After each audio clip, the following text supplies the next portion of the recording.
What's up, good people?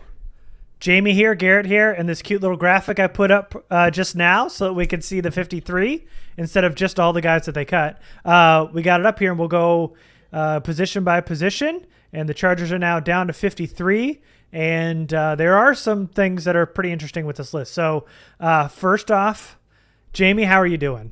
First off, how are you doing? I'm great. How are you? Okay, I'm good. I'm good. I think maybe at the end we can give some names that we like that we've seen today. I mean, cuts are still happening, so we don't have like a full list, but I think there might be some names we can probably touch on when we get to the end here. So let's just get right into it. Let's talk about the quarterbacks because they ended up keeping 3 after all. Justin Herbert, Chase Daniel, Easton Stick. I mean, I think this is basically how we thought it would work out. Telesco told us they were going to keep 3. They kept 3. No real surprise. Don't love it, but I feel like we beat this horse over and over and over and over again. It's stupid. I don't like it, but it is what it is. So time to move on. It's kind of like talking about the kickers. You know? Yeah. Like, do we really have to talk about this again? Everybody knows how we feel about it. So they did exactly what we thought they'd do. It's stupid, but they did it. I mean, and Staley and Telesco didn't lie. They said they were going to keep all 3, and he was right about that. At least they were.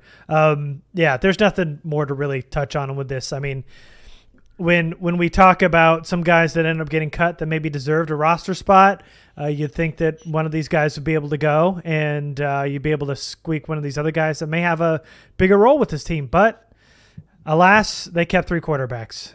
Herbert, Daniel, Stick. So then the running backs kind of shaked out like we had thought too, because they were going to keep 4. They said it, and they did. Austin Eckler, Isaiah Spiller, Joshua Kelly, Larry Roundtree, and then they kept the fullback Xander Horvath over Gabe Neighbors. Yeah, exactly what we thought. Maybe there's an opportunity once Spiller is healthy to try to sneak Roundtree onto the practice squad. I don't really think he's necessary other than depth. And he doesn't contribute much on special teams, so he probably won't see the field very much. But, like we talked about, Kelly earned his spot. He was one of the more improved players on the roster in the preseason. Looked really good, in particular in the 3rd preseason game. Explosive, decisive. Had that nice hurdle on the 3rd and 15 play in the first quarter. And he earned his spot. So he's going to break camp as the RB2 while they wait for Spiller to get healthy. I would imagine we'll probably see Spiller be kind of that short yardage, goal line type guy, maybe a 4th quarter closer early as he works his way into a bigger role. And that doesn't leave much for Roundtree. And there's really isn't much of a purpose of carrying a 4th running back who doesn't contribute on special teams. So hopefully there's a plan to sneak him on the practice squad down the line. That seems like an obvious opportunity to me. Yeah, I think there's some players here at the bottom of this 53 that may be surprises to make this roster, but could easily slip onto the practice squad in the 2nd and 3rd wave, which we've talked about through our 53s the last couple of weeks anyway. So, yeah, this wasn't a surprise. Keeping 4th isn't really makes sense in terms of structuring your 53 here in your roster, but they ended up keeping 4, and, we're hoping that Xander Horvath becomes that short yardage guy later on, which was why Roundtree was drafted in the first place, but it seems like it just not his role thus far. And Eckler, Spiller, obviously going to contribute. Joshua Kelly, again, deserves a lot of credit. Was a guy probably looked like he was on the bubble maybe before camp started, but he earned that RB3 role, and there he is. He made the team, and then Roundtree kind of just given a spot here because this team drafted him. So I don't understand it. We've kind of, just like the quarterbacks, we've gone back and forth and discussed this ad nauseum at this point. So they said they're going to keep 4. They kept those 4. They brought Horvath in over Neighbors, which made a lot of sense because Neighbors early on was a special teams guy and a short yardage back. That's kind of all dwindled the last year or 2 here now. So Neighbors not really worth that last fullback spot when you drafted a guy like Horvath, who looked impressive in camp, a little bit in the preseason, and a guy they drafted and they're obviously going to implement in this offense. So Xander Horvath gets that nod over Gabe Neighbors.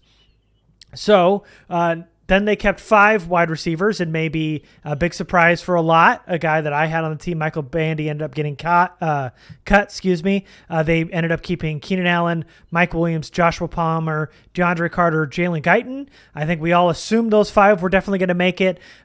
We thought maybe Bandy being on the edge. I thought Bandy did enough this preseason that if you really wanted to keep him as a developmental guy that you might be able to bring on next year or the year after and stash him on the practice squad, that you'd keep him part of this 53 and then cut him in the second or third wave of cuts before week 1. But they did not do that. They ended up going with 5. Michael Bandy, I thought, earned a roster spot more than a lot of these other guys, including names we just mentioned like Easton Stick and even Larry Roundtree.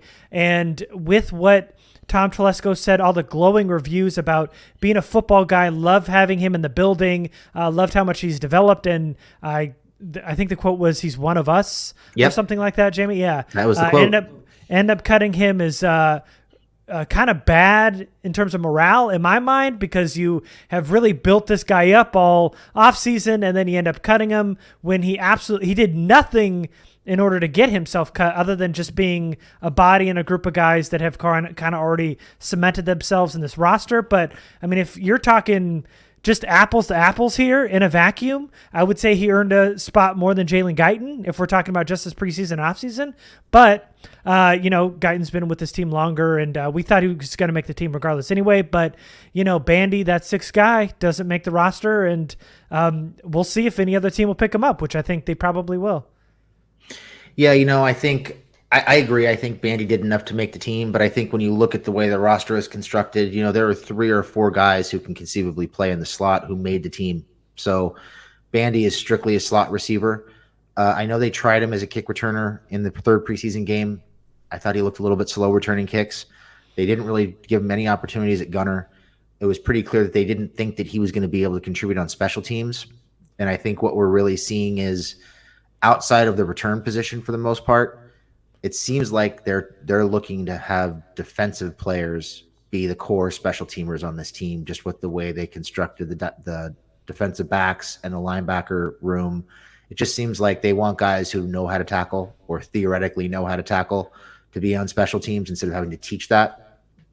And I think that might have factored into why Bandy didn't make the roster. It just, with so many guys who can play in the slot and that being the only thing he can do, I think carrying 6 wide receivers would have been smart, but it just seemed redundant. Maybe they add a 6th wide receiver somewhere else who can contribute on special teams. I kind of think Bandy might clear waivers. I know everybody thinks that he's, somebody's going to snatch him up. He's going to wind up on the Patriots and be Wes Welker. I know we have a lot of scars that we have to heal from, and we've had a lot of bad things happen, but not everybody the Chargers cut is going to go wind up to be a multi-time Pro Bowler and a Hall of Famer. It just isn't going to work out that way. It's not all the time, at least. Yeah, I think it's not all the time. Sometimes, but not all the time. It's unfortunate for him that he didn't make it. I thought he deserved it. He was a good story. He definitely would. I don't think anybody would have batted an eye if he'd made it. But I think they had other needs that they wanted to fill, and that's why he didn't make it. And I get it. I don't think I don't think Bandy not making the team is going to make or break the roster. However, I do think there are a couple decisions they made, with Bandy being one of them, that could potentially affect morale. You spent all preseason, all offseason talking about competition, earning your spot, earning your snaps. You have a guy who clearly earned a spot, clearly earned some snaps in some way, didn't make the team. And we've got at least one guy on the defensive side who really didn't earn any snaps who made it and gets to stick around, who we'll talk about in a little bit. And I think there are a couple of examples of guys who probably should have made the team and didn't, just because of the way they had the roster constructed, or because of what their draft status was, or whatever the case may be. And that stuff, players catch on to that stuff. They know when guys belong on the team, and that could catch up to you at some point. But overall, in terms of play on the field, I just don't know that cutting Bandy is make or break. I think we can all take a deep breath and realize that he was fun to watch playing against the 2s and 3s. He didn't really see a whole lot of time against the 1s in preseason. I think he probably clears waivers, and I think there's a good chance he winds up on the practice squad. Very well could. Yeah, if not, good luck for him. Good luck to him wherever he winds up, but I don't think this is a make or break thing. I know people are upset. I don't think it's worthy of being that upset over at the end of the day. It's not going to make or break the roster. Yeah, no, I don't think it's that dire. I don't think it's that egregious to cut Michael Bandy. I understand it from a roster standpoint, and I get it from a contribution standpoint, because really your 6 wide receiver isn't going to see the field. He doesn't really have a defined role in this offense, and he won't contribute on special teams, even though he's had returner experience in camp and throughout when he's been with the Chargers. But what I think is, when you have guys at the bottom of this roster where you can make that same case, I think being able to cut him and give him that 53 because he earned it spot, and then cut him later, kind of a stamp of approval, if you will, for keeping him on this roster. I think that from a process standpoint, I don't like how they did that, and I think he absolutely deserved a roster spot and a guy that you can cut later. I don't see him playing in this offense unless injuries happen. But I think really when you see a guy as talented as he was in the preseason, granted it was the preseason, that's a kind of guy you want to keep on your roster and develop. And I'm not saying you got to keep him on your 53, but a guy that you'd like to at least make assurances for and try to keep in-house, keep him and then cut him later. That's what I would have done. I think it would have been the safer bet to keep him on the 53 and cut a guy like a Roundtree or an Easton Stick, or even a defensive player who I'm sure we're thinking of the same one. So why not cut him later and keep Bandy on the 53, so that maybe going into 23 or 24, you've got him on the roster and you can kind of develop him that way without chancing it and every other team having a chance of getting Bandy and then being able to use him later. So for me, the process, I completely understand it from a roster standpoint. That's why I'm not freaking out. I don't think it's all that bad, but I think it would have made a lot more sense to keep him over some of these other guys. Yeah, you could make that argument. I mean, at the end of the day, it's still a 6 wide receiver who's not going to play on special teams. So, from a personal perspective for him, if you put him on the roster and you carry him for a few days and then try to sneak him on the practice squad, yeah, that's a great story for him. The fans rejoice before he gets cut and puts on the practice squad. I guess it shows well because a guy who earned it made it. But it's semantics because he's still getting cut at some point.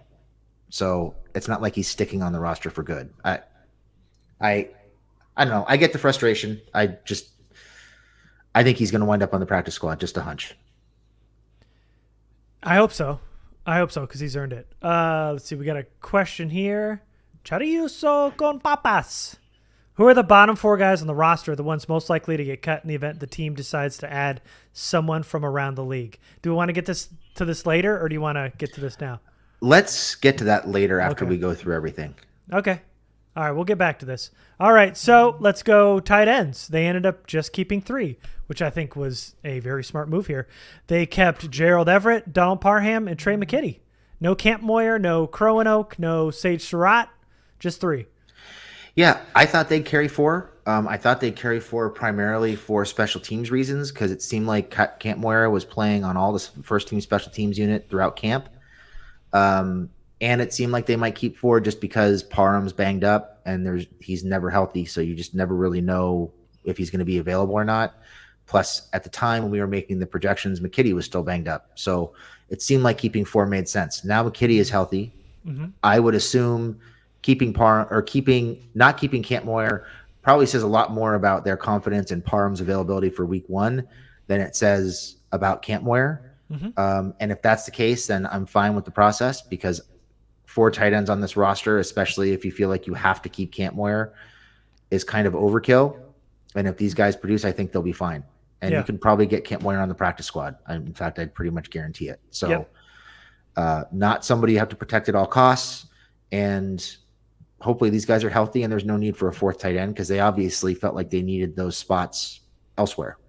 Yeah.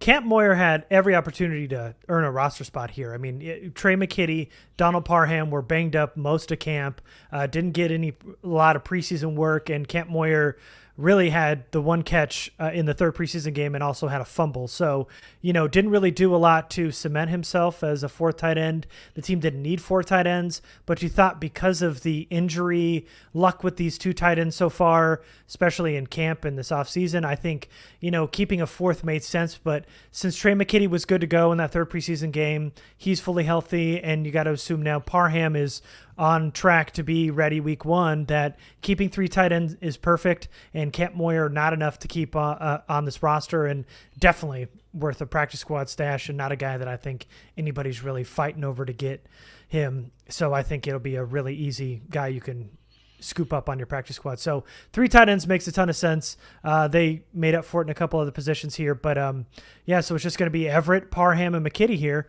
for the last 3 of the tight ends.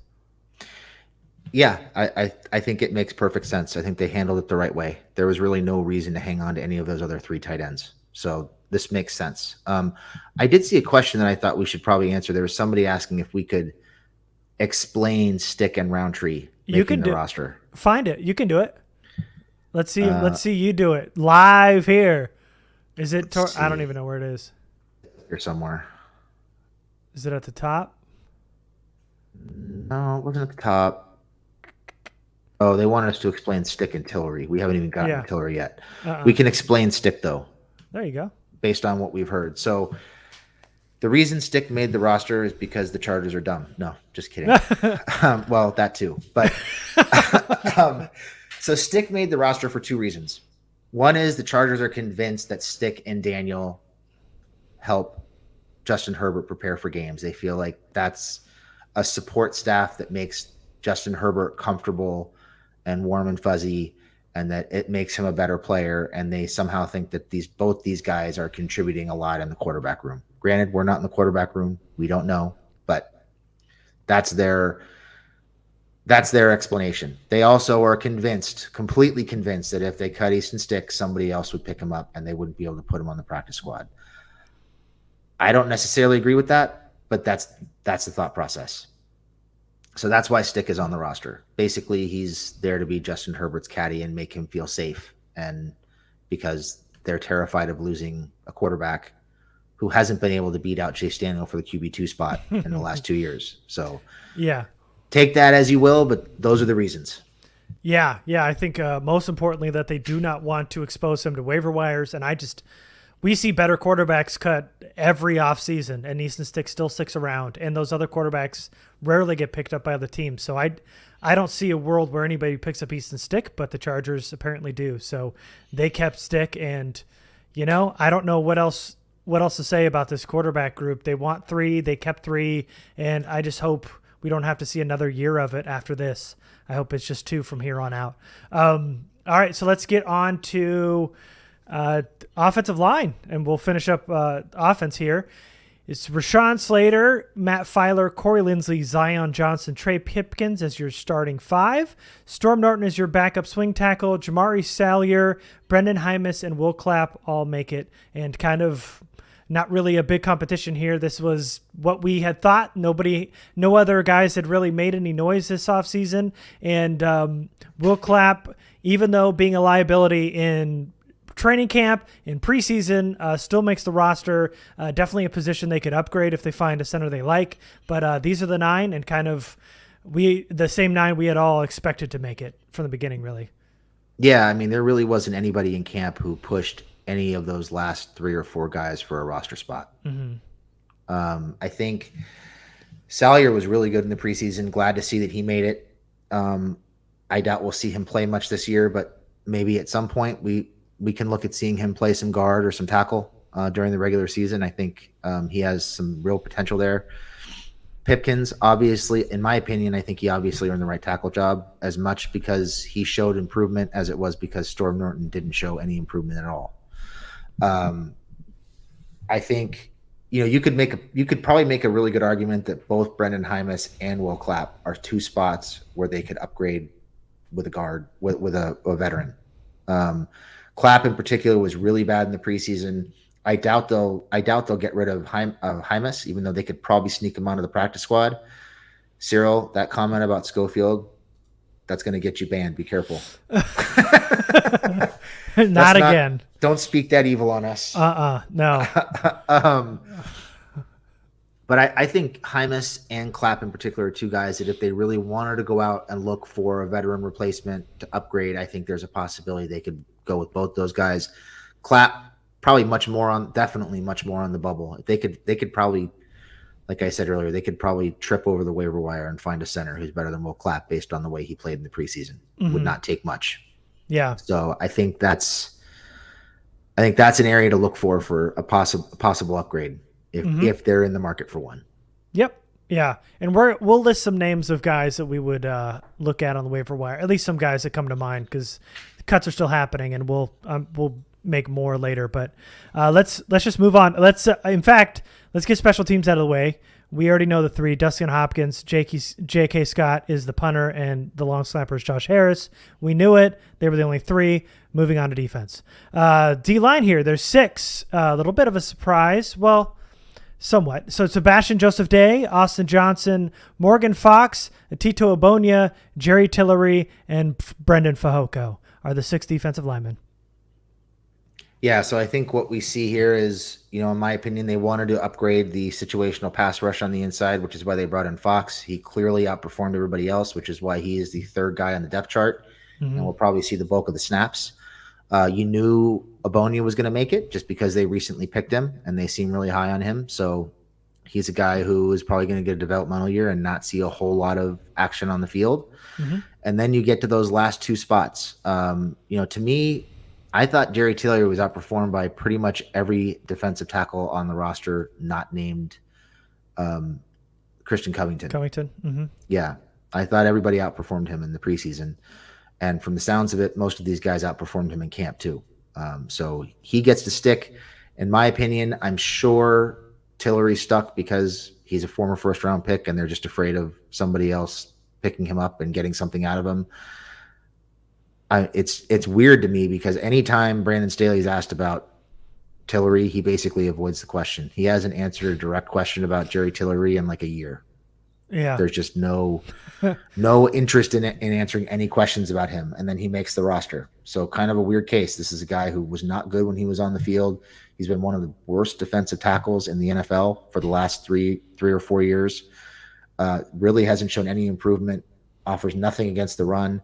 He's shown some juice as a pass rusher. A lot of that is them scheming him open with twists and stunts. He's not really winning a whole lot of one-on-one matchups, I should say. But he makes it, and then you get Fehoko, the fan favorite, the guy who I thought played really well in the first preseason game, kind of tailed off in the second game. He had some pretty good snaps, a handful of really good snaps in the third preseason game, but was still kind of up and down, wasn't super consistent. But he's a guy who seems like he's improving as an interior pass rusher. He definitely offers something against the run. So it seems like they're kind of splitting that 5th spot between Tillery and Fehoko, where Fehoko is going to be on the field more often than not as a run stuffer. Tillery's going to be in there as an extra pass rusher when they need it, as a situational rusher. I thought Tillery should have been cut, but they obviously felt differently. Yeah, and we came to grips with that after the third preseason game when he didn't play. So the outrage has kind of faded at this point, I would say, because once he didn't suit up in that third preseason game, you knew that he was going to make it, and we had mentioned it after the game, and so you knew Sebastian Joseph Day was going to make it. Austin Johnson, Morgan Fox, and Tito, they were all locks, and you thought maybe Joe Gaziano could squeeze in there, maybe Brendan Fehoko. That's who we were going back and forth with. Jamie was saying Fehoko. I thought maybe Gaziano with some pass rushing upside. They ended up going with Tillery over Gaziano for that kind of pass rusher inside, and then they end up keeping Fehoko. I think Fehoko deserves it. I thought Gaziano and Fehoko both made their cases for making it on this roster. Cutting Gaziano isn't criminal, but he certainly outperformed Tillery, and much like the Bandy cut, I understand it, but I think Bandy earned a spot on this roster while some of these other guys didn't, and I thought Gaziano deserved a roster spot while a guy like Jerry Tillery didn't. Even being a first-round pick at this point, you declined his 5th-year option. It's not like you got real long-term plans for him anyway at this point. So, he makes the team because of the draft spot pretty much only, because his play did not warrant him making a 6th defensive line spot in this roster. But Jerry Tillery's here. He'll be in on downs where they need an extra pass rusher. When Morgan Fox maybe needs a break, you'll see a few snaps, and then you've got Fehoko in there to help with run stop, which he did a pretty good job in the preseason, especially in that first preseason game. So I love Fehoko as a person, just everything you see from him on Twitter and everything else, and hear from him in interviews. So it's fun. He deserved it. I'm very happy for him. A little bummed about Joe Gaziano, who I think will be fine and will get on the practice squad and be elevated if they need him later. Yeah, I could see Gaziano maybe ending up somewhere on a roster. I thought he had a really good camp. I know he was really active in practices, knocking passes down, getting to the quarterback.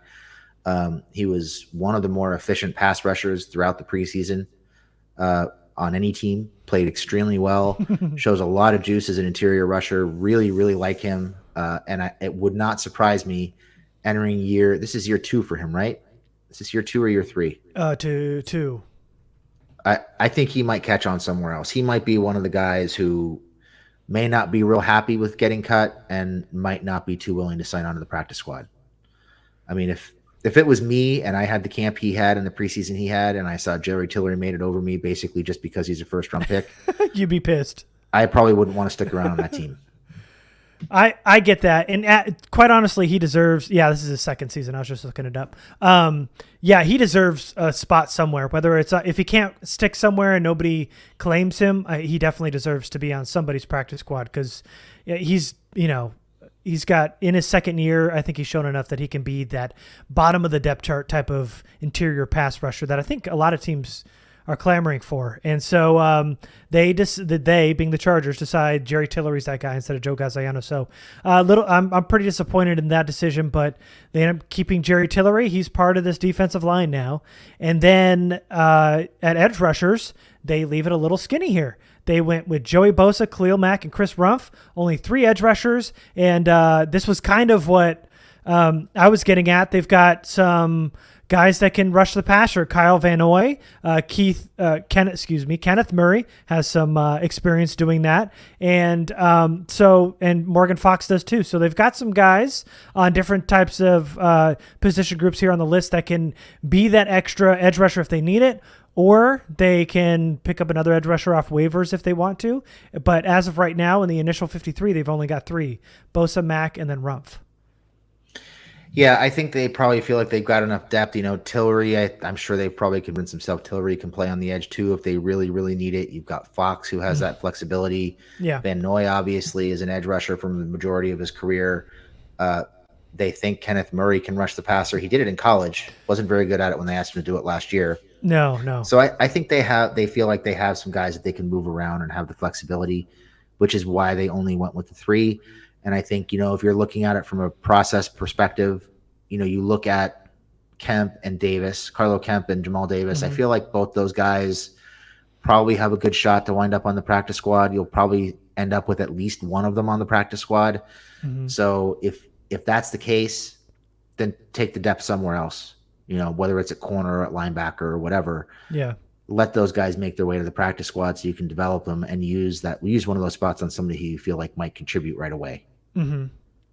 Yeah. So I don't have a problem with that decision. I really like Kemp. I would have liked to see him make the roster. I think he's going to be a good player. I think there are some traits and some awareness there that I really like.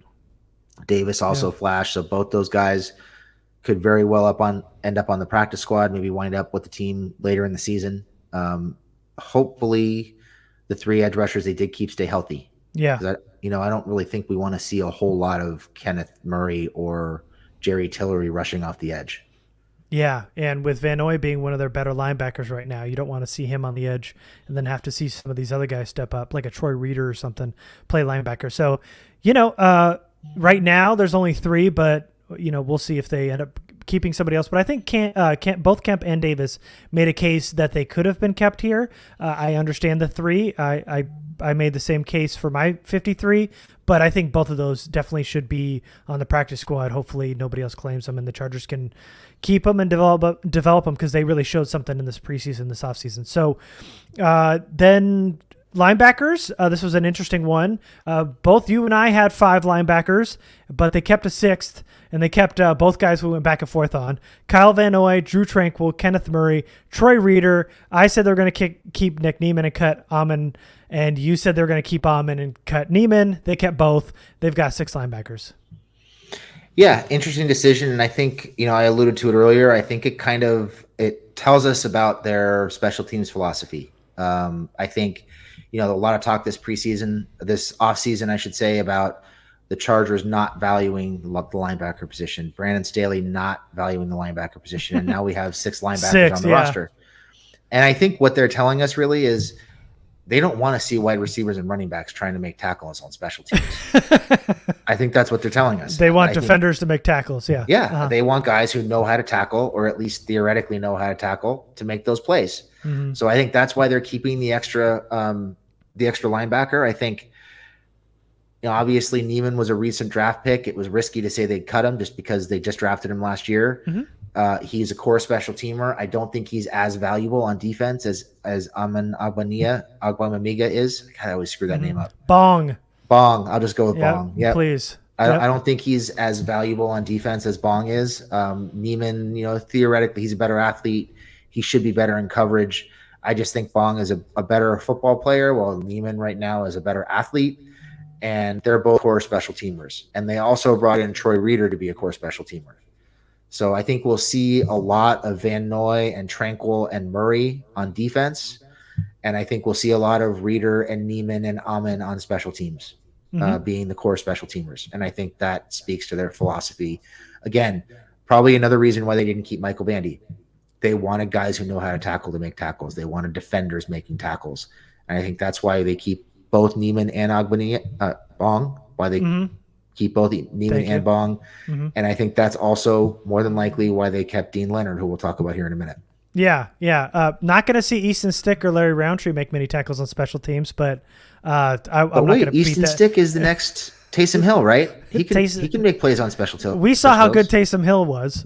So no. So to your point, they're not. So I get it. No, I get keeping both of them. I mean, I think both kind of did enough last year to prove that they can make some plays, and Niemann being what their best special teamer last year was important with as bad as the special teams looked in this preseason. So keeping Niemann, having Reeder there, special teams, Amon being in special teams, who was in special teams this preseason, just having that bottom of the depth chart guys contribute on special teams is important. So they kept 6 linebackers, and I think if one of these linebackers goes down, I think you see Amon before you see Niemann. And I think Niemann is just your last choice at linebacker if everybody else goes down, and just a full-time special teamer and your special teams captain, if you will, guy who just was the best last year on this team as a special teamer. Just keep him there. And then if stuff goes really wrong, put him on the field. But for now,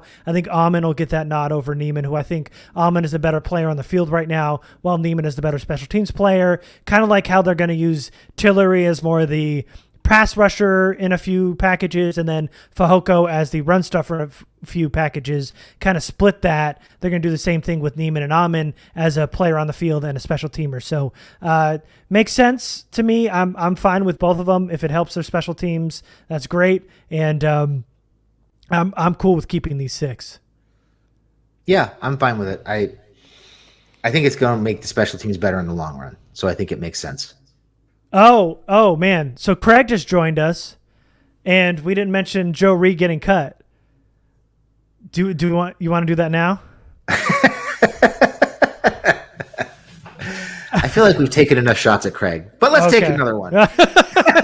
He wants that Joe Reed smoke. No, that's out, man. That fire is out. Yes, the fire is out. The dream is dead. Smoke is gone. Whatever analogy you want to use. It's all been cleared. Ding dong, Reed is dead. Yep. So dead. All right, so cornerback here. Let's just move on.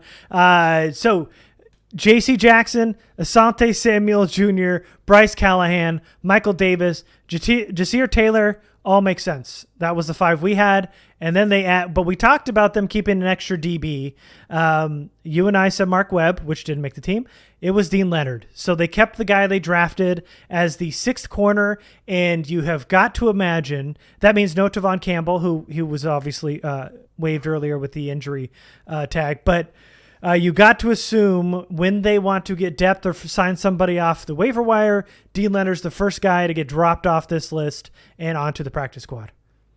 Yeah, I would say Leonard and Roundtree, maybe Fehoko, possibly one of the linebackers are likely guys who could wind up on the practice squad down the line if they want to pick up a veteran. But I would say Leonard is probably the first choice just based on what we saw in the preseason. I think, we talked about the technique being mostly good, the process being mostly good, struggling to get his head around. He had some boneheaded penalties on special teams and in coverage. But generally, I think he looked like a guy who you can point to and say, yeah, he's probably going to figure it out. They're going to coach him up and he's going to figure it out. So I'm sure they're worried that a cornerback needy team would pick him up if they cut him in the first wave. So he's probably going to sit on the roster for a few days while teams fill out their practice squads and then try to sneak him through.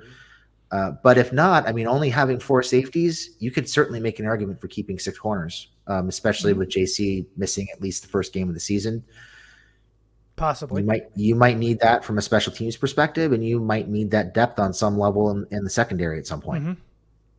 Yeah, which I assumed was going to be Mark Webb because of the versatility, but Mark Webb gets cut. They keep Derwin James, Nasir Adderley, JT Woods, and Alohi Gilman. All 4 of them we knew were going to make the team. Alohi Gilman getting a lot of work when Derwin James was out with his hold-in over the contract, which he signed now, so it's all good. But now a strong safety depth in Alohi Gilman. JT Woods, the free safety depth who hope doesn't have to see the field anytime soon. Not quite ready yet. Yeah, I'm a little concerned about the safety room just because they've only got 3 guys that they can really trust to be on the field active right now. Yeah. Which means they're going to have to put Woods out there on special teams, and they might have to use him on defense in spite of his tackling. So I was really worried about it when they had Webb still when I was thinking Webb was going to make the team. Having 2 guys who are either hurt or can't play really limits you. So I think they made the right decision with Webb. It's something that we talked about when we did our predictions after the game on Saturday. I kind of threw it out there of, do they really have to keep him? Is Webb a guy that really needs to stick? There's really nothing of him on film to speak of. There's really no reason to think that another team is going to rush to pick him up, even though the Chargers love him. There's plenty of reason to think that he'd make it through waivers and wind up on the practice squad, especially considering he's been hurt for like 3 weeks. So I like the process they used to get to that decision and not keep Webb. I think it was a good decision. And I think that probably means that if Leonard does wind up getting waived and placed on the practice squad, probably a good chance it's for a safety. Because I think they still need 1 more that they can count on. And they have 3 who they can count on right now, 2 of whom are pretty versatile. Gilman's pretty limited in my opinion. I think he's really a box safety, maybe a dime linebacker. Not somebody you want playing too much single high, and even too high is probably asking a lot of him. So I think they need 1 more body at safety, and I think that's a move that we can probably expect, whether it's Roundtree or Leonard or whomever. Somebody's going to get dropped so that they can pick up a safety through waivers. I would be surprised if that doesn't happen. Yeah, this group is definitely concerning.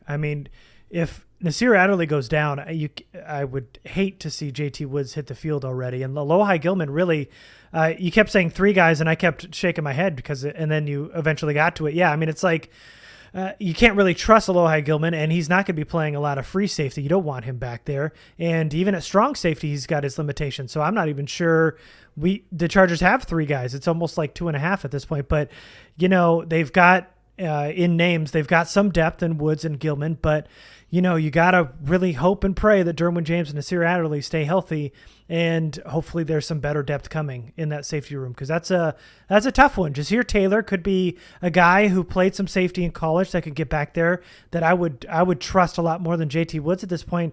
But you knew JT Woods wasn't going to get cut. He was a 3rd round pick, but he is just so far from seeing an NFL field right now in I mean, really in a limited capacity in my mind, because he just was such a liability in preseason that even on special teams, it scares me a little bit. So this is definitely one of the less stacked groups of this roster so far when you look past the starters, and they really need some safety depth. This is definitely a scary group. I agree with you, Jamie. Yeah, it's a little concerning, and I think it's concerning for the lack of depth, but it's also concerning because it limits their ability to move Derwin around. The whole offseason was about freeing Derwin up, finding ways to free Derwin up and move him around the defense more to help disguise things. I think they're limited in their ability to do that with this current safety group. JT Woods was supposed to help with that. He's not in a position to help with that right now. And I know they like Gilman to do a lot of the things that Derwin does, but I don't really think that he can do everything Derwin does. I don't think you want Gilman playing in the slot. I don't think you want him playing money or star. You don't want him playing deep too much. I think you really want him closer to the line of scrimmage. In my opinion, he's ideally suited for a dime linebacker role, maybe some box safety. He was pretty effective against the run in the preseason, just not somebody you want covering guys in space very often, I don't think. So, it might impact their ability to move Derwin around and get what they want out of him, which is unfortunate. Hopefully they can speed up Woods' learning curve, but it seems like you said, he's probably a ways from being on the field on a regular basis right now. I'm not even sure you can trust him on the field on special teams with the, what seems like an aversion to contact or physicality, and he's not really tackling at all. So that's kind of a problem on special teams. Yeah. All right, so we got a bunch of questions. What was the question we were going to get to later? I'm trying to remember now because we're way past it in the comments. But it was, I think, who were the last four guys on? Yep. Who are the bottom 4 guys on the roster, the ones who most likely get cut in the event the team decides to add someone from around the league? We talked about Dean Leonard. We talked about Larry Roundtree. We had mentioned one of these linebackers because that group's pretty full with 6. And then maybe Brendan Fehoko you mentioned. Yep. I think those are the guys. The linebackers are a little challenging to sneak the waivers, I think, just because they played so much on special teams last year that somebody's bound to see value in them at least as a core special teamer. So I don't know that you can sneak those guys through waivers unless you really wait, until every practice squad is pretty much full. But definitely Larry Roundtree. I would say Will Clapp is an option, assuming they find an improvement at that specific position. Fehoko and Leonard, I think, are options as well. Yeah. So let's talk about it. Any guys that you seen that you would like to see on this roster that they should put a waiver claim on?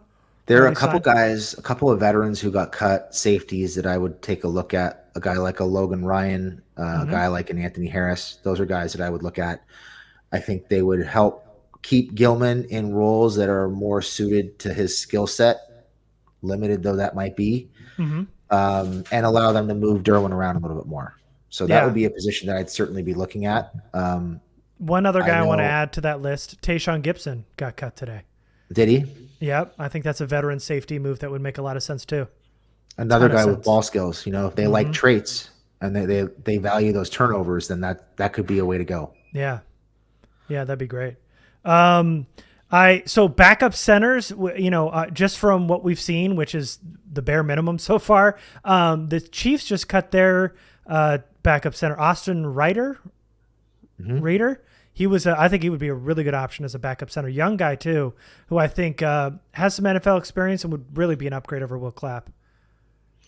And that Empey kid from BYU. Oh, yep, that we did the draft coverage on. Yep. Something with a J. Jason. Anyway. Yeah, that makes a ton of sense. All right, Arjun, let's see. I'm just trying to find your account so I can block you here. Bring back Jaleel Adai. Let's put him on timeout. And then a name that is obvious that you and I have texted about, but OJ Howard. Yep. Tight end room. Yeah, if you're thinking that 4 tight ends might be a thing for this roster and you want some veteran depth, Howard's a guy. He's been banged up and he's struggled the last couple of years, but as a low risk option as tight end 4 to see if you can resurrect something as a project, there's nothing to lose there. Yeah. He's not going to cost a lot of money. and he's kind of running out of options. So I would say that'd be a pretty smart way to go if they think they need 4 tight ends. Mm-hmm. Yeah. And then of course everybody's talking about Alex Leatherwood, who got cut by the Las Vegas Raiders today. I would say, Jamie, from my standpoint, I would absolutely take a flyer on Alex Leatherwood. Would you take a flyer?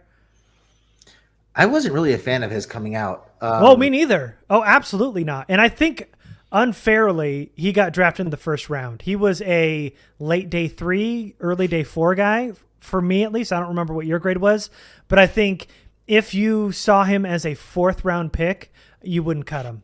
As a first round pick, you have really high expectations. I think he was a guy that needed a couple of years to even figure it out, and they threw him out right away and he couldn't figure it out. And I think they just left him to drown, and then they cut him even on his rookie contract. So in my mind, I think there's a lot there. I think he's worth a flyer and taking a chance on. I mean, Storm Norton really, we've seen that test, and as a swing guy, it's fine for now. But if you've got a developmental project with a lot of traits like Leatherwood did coming out of college and kind of started from the ground up and gave him a year or 2 under this new system with the Chargers, I think it makes a lot of sense to bring him in. I know it won't cost a lot of money. I wouldn't claim him. I don't think any team's going to claim him because he's got too big of a price tag right now. But if you let him go off waivers and then sign him as a free agent, I think that makes a lot of sense. There's some O-line depth that you can develop the next couple of years. I can buy into that. I know the Chargers are really high on Trey Pipkins, but if you have a developmental tackle behind him and give him a year to learn the system and work with the coaching staff and see what he looks like next offseason, because Pipkins is on the last year of his deal. It might give you a low-cost option to replace Pipkins if he doesn't pan out. At worst case scenario, maybe you've got a long-term swing tackle. So, that could make some sense. Yeah. Yeah, I mean, I like it. I think he got kind of unfairly blasted here just because of the expectations of the first round pick. He wasn't all that good coming out, but I thought he had enough traits that you could take a flyer on him in day 3. But when the Raiders reached for him in the first round, it was brutal for him, and it really took his career the wrong way to start. So I think he's worth a developmental type project for some team, and I know somebody will, and I wouldn't mind the Chargers being that guy, being that team to take a chance on him.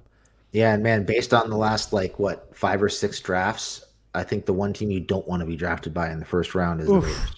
Oh no, not when Mayock was every first round pick they've had the last 5 or 6 years. Oh my God, they were just the worst. It wasn't it the best though on draft day. Just seeing going Clelin Ferrell. What are you reaching that high for? And then Josh Jacobs that early? Yeah, it was a running back. It was great. I loved it. Okay. What about Dennis Kelly? Somebody mentioned him, and there are a lot of people talking about him in the comments. Would you take a chance on a veteran tackle like a Dennis Kelly? Yes, because he can't possibly be any worse than Storm Norton. Yeah, I think that that answer is going to be yes. I know Joe Haig was another guy, a veteran who got cut. Veteran right tackle depth could make some sense. I think he was cut by the Steelers today. Dennis Kelly, fine. Yeah, I just really, when you look at it, the question is, could it be worse than Storm Norton? And there are a few names that I would say would not be better than Storm Norton. I don't know that the Chargers would reach for any of these guys and take one of them, but I'd be okay with Dennis Kelly. Joe Haig was a guy I was okay with. Another name that kind of rolled by that I thought was pretty good coming out of college, and I thought was not too bad as a rotational D lineman, was Armon Watts from the Vikings. They just traded to get another D lineman from the Texans, but I thought Armon Watts did enough when I just watching the Vikings in the last year or two. I thought Watts would be a nice rotational guy. I think it could be an upgrade in the interior. I don't want to keep beating this dead Jerry Tillery horse, but I think Armon Watts could be nice little depth in the D line for sure. Yeah, I don't think they're looking for depth on the D line. I don't either. But no, I liked Armon Watts when he was coming out of college. I really liked him. Thought he'd be a nice, 5th or 6th round pick kind of guy. So if that would make some sense. I don't think it's going to happen, but it would make sense. No, and what about running back? There's a lot of names. Of course, Justin Jackson got cut today, so people are saying Justin Jackson. I mean, can't stay healthy, but I think when he's healthy, he's better than Roundtree, but they're not going to go down that road. What about Sony Michel? Michelle seems like he's shot. Yeah. He seems like he's really struggling to stay healthy. Lost some of his explosiveness. I thought in the offseason maybe that was an option, but he already washed out with the Dolphins, so I would probably stay away from him. Yeah. And what about, I was just going to mention him. Sorrell's back after his comment before. Marlon Mack. I like Marlon Mack. I think yeah, we both said it. Yeah, he was a guy, I think he made both of our running back lists in the offseason, and I think he'd be kind of a nice compliment. If you're looking for a power back, he'd be a nice compliment to Eckler on a 1-year deal and kind of clear some of that, maybe, make it a little easier to move away from Larry Roundtree and or Joshua Kelly. Yeah, I mean, coming off an injury, but had a pretty nice preseason from what I saw from him. So it's not like he's completely washed. What about Phillip Lindsay? He seems like he's having a hard time staying healthy and staying on rosters too. So I would say probably not. Yep, I say no to Phillip Lindsay. And would you trade for Madison? Is that a reach? He's great, but I say no. You? I say no, just because they've already spent 3 straight draft picks on running backs in the 4th or 5th round, and then to trade more draft picks to trade one. Yeah, I don't think that's a very wise use of draft capital. Even though Mattson is really good, I don't think that makes sense. I mean, it would be a great 1-2 punch, but after drafting Spiller as high as they did, and then having these other guys, it just no, it doesn't make any sense. They got to be like otherworldly, and even then, you don't want to spend the draft capital on that type of a running back. So I say no. This is a popular. Do you remember this name, Kellen Diesch? I've been trying to forget. He so went to Arizona State. I know. I'm going to say no. Oh, that's funny. Yeah, no to him too. No to him too. But I love that you brought up the name for the ASU grad alumni here. Okay. I'm trying to think of any edge players, Scott, and I just can't. Again, we've been doing this for almost an hour, and I think all the cuts are out now, so I don't really know who's out there yet. So I don't have an answer on an edge. Do you, Jamie? There was a guy who got cut who tested really well and was like a 3rd or 4th round pick. Toure? Kamiko Toure? I don't think it was Toure. It was somebody else. I'd have to find it. I don't remember his name, but somebody that people were suggesting might be a good 4th developmental edge. Yeah. But I don't have any names off the top of my head right now. Okay. All right, guys. Well, anyway, thanks for joining us, all of you. We appreciate it. And make sure you subscribe on YouTube and subscribe everywhere you get your podcasts. And season's upon us. Here's the 53. And thanks for joining us. We appreciate it. Thanks, everybody.